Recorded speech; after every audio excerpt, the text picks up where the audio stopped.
مفسر الفاتحة وقراءة الفاتحة يا فارج الهم يا كاشف الغم يا من يهديه يغفر ويرحم دوام فيها سبحانك اللهم وتحيتهم فيها سلام وآخر دعواهم أن الحمد لله رب العالمين.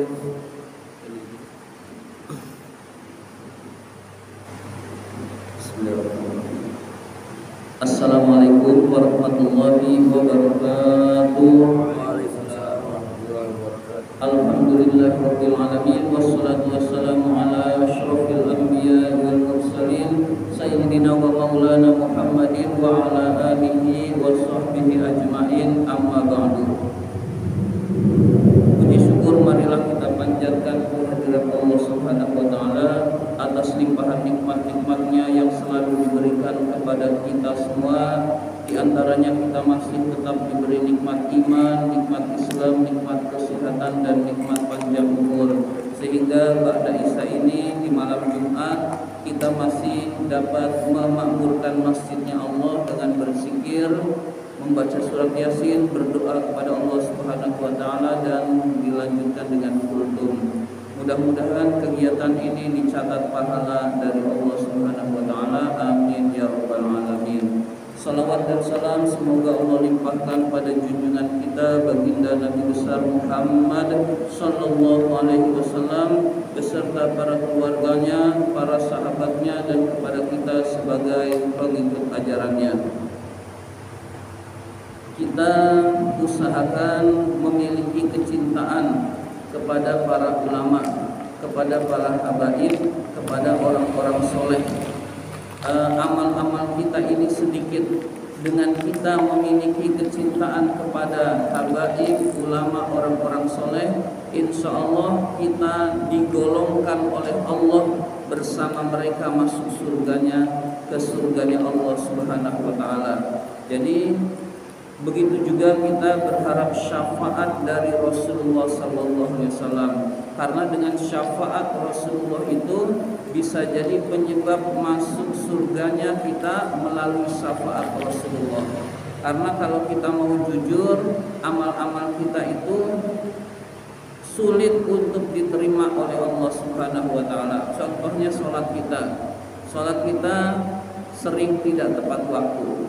Sholat kita sering tidak khusyuk, lebih banyak tidak khusyuknya daripada khusyuknya. Lalu kita baca Quran kita sering tidak direnungkan, bacanya tidak direnungkan, bacanya kadang-kadang ngebut, bacanya kadang-kadang terpaksa.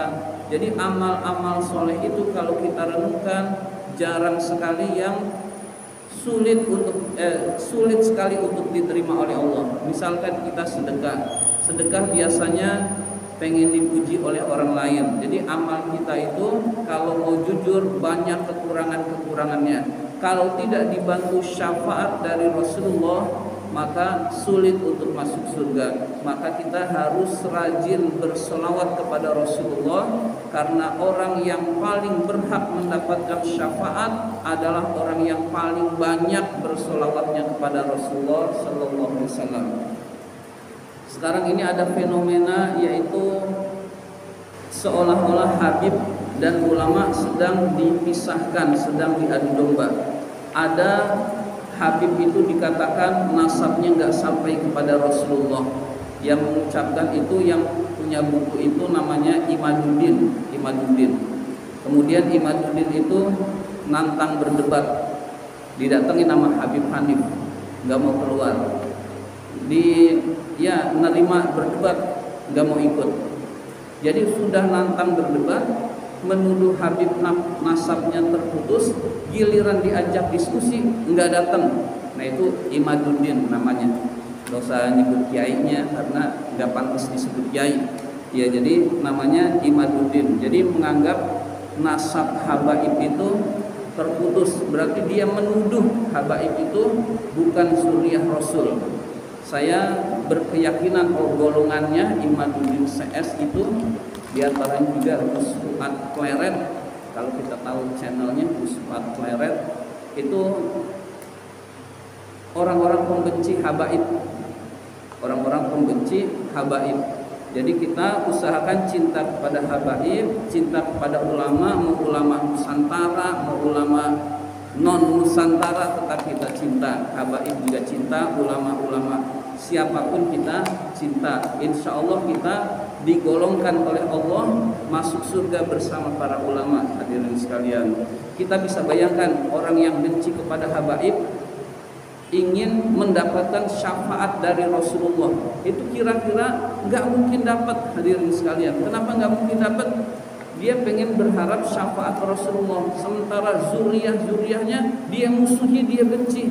Maka sulit orang-orang seperti itu mendapatkan syafaat dari Rasulullah. Jadi kita ini cinta para ulama, para habaib itu zuriyah Rasul.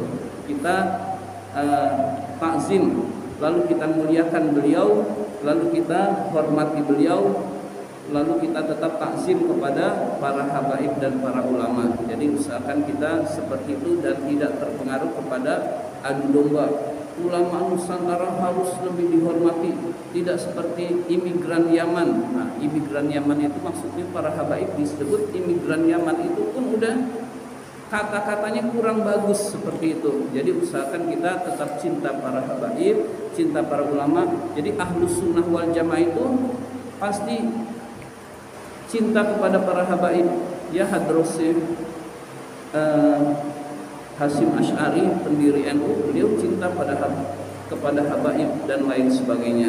Jadi usahakan dengan kita cinta kepada para habaib dan para ulama, kita insya Allah mendapatkan syafaat dari Rasulullah dan kita digolongkan oleh Allah. Meskipun sebenarnya level kita jauh karena keilmuannya juga nggak ada, amalnya juga kurang, kita bisa digolongkan dengan kedudukan mereka disebabkan kecintaan kepada para habaib dan ulama. Jadi amal-amal kita itu sedikit, tanpa syafaat itu sulit. Maka kita berharap syafaat Rasulullah, cinta kepada para habaib dan ulama, kemudian kita banyak bersolawat kepada Rasulullah SAW.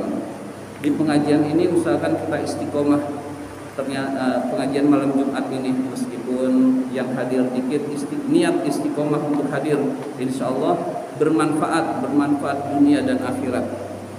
Jadi usahakan kita niatkan istiqomah. Ketika ternyata libur, niat kita sudah jadi pahala di sisi Allah Subhanahu wa taala.